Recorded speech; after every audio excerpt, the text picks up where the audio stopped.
to get housing projects. Back in the days of the New Deal, the first housing project Franklin D. Roosevelt signed off on was the construction of the St. Thomas housing project. When the St. Thomas opened in 1941, it was for whites. Only that is how it was back then, but there was also the Magnolia projects in 1941, which was for blacks. Projects were built from 41 up through the 60s, and with white flight, with the abandonment of the cities in the 60s, and with the scaling back of social services that got worse and worse and worse, the projects became all black. They acquired a fearsome reputation. They had been on a campaign of decommissioning the projects. St. Thomas had already been closed down and replaced with something called River Garden. The Desire and the Florida projects, together the largest housing complex in New Orleans, had already been taken out.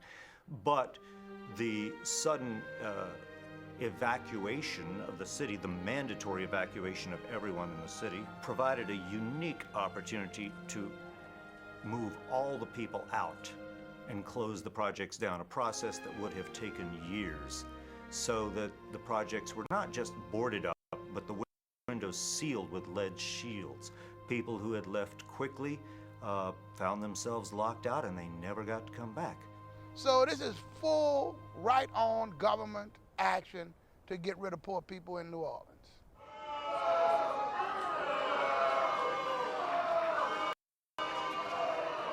I'm voting for demolition because I believe in my heart that the replacement of the St. Bernard housing development with a mixed income community will do more for the development and improvement of District D than any other single step that we might take.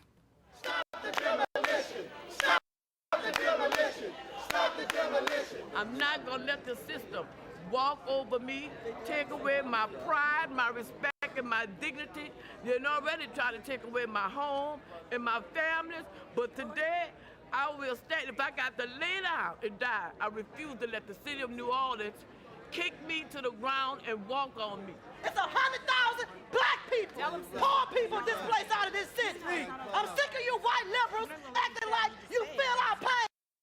We built this city for free for 500 years. And you cowards are gonna wait till our people are scattered across America and try to tear down the public housing. Right.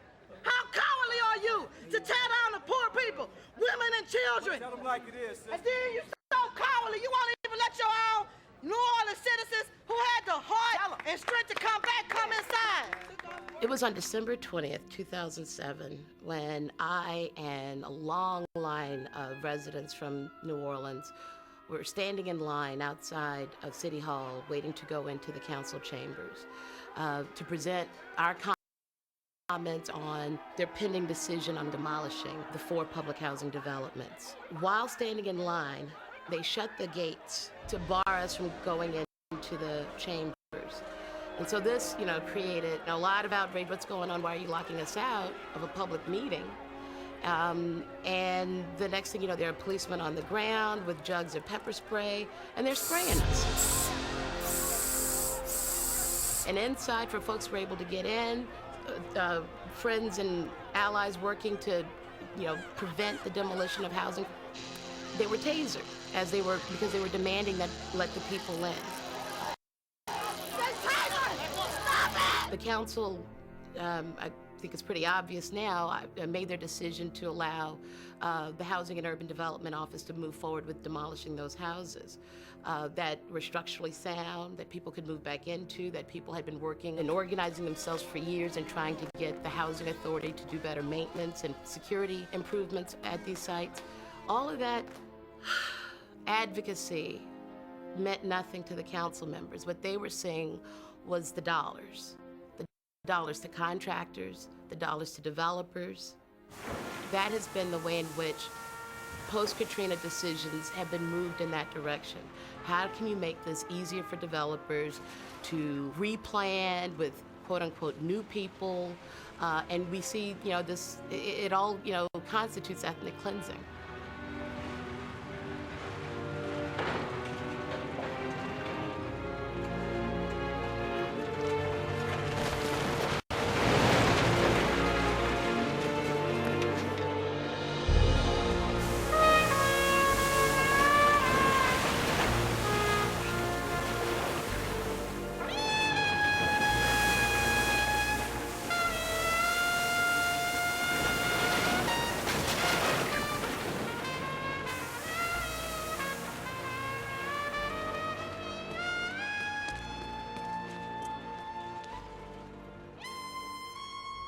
I believe that prior to Katrina, public housing in the city of New Orleans was atrocious.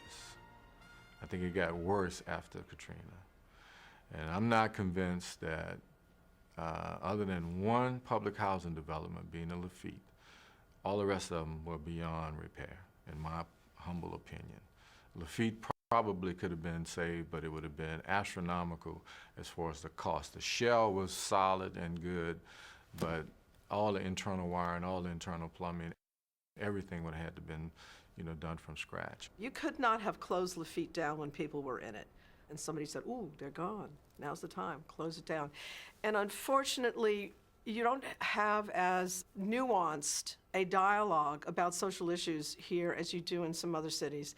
And so the projects are a symbol, right, for crime and poverty and problems. And so you had all these articles in the paper that were unrelentless, proclaiming, oh, this is all about concentrated poverty, and this is a bad thing, and these flood-ravaged projects. They weren't flood-ravaged.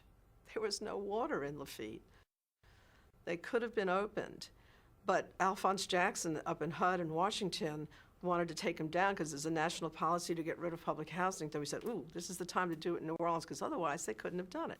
If anybody cares about people having decent, safe, and sanitary places to live, I do. We should not put them back in the drug-infested, killing-infested environment that they came out of. And anyone who says that really don't care that much about these people.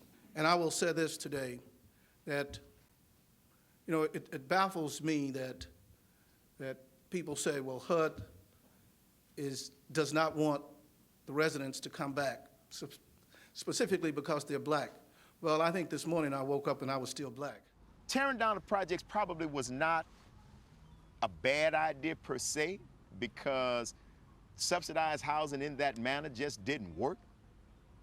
But you've got to be able to marry some empathy and understanding with the new plan. If you just want to knock down the projects and put up townhouses and bring a certain type of person to this city, you're not going to have this city anymore, because the culture of the city came from poor black people. I think it's very important everybody understand that there is no more St. Bernard. This is not St. Bernard. This is the new name here, Columbia Park at the Bayou District.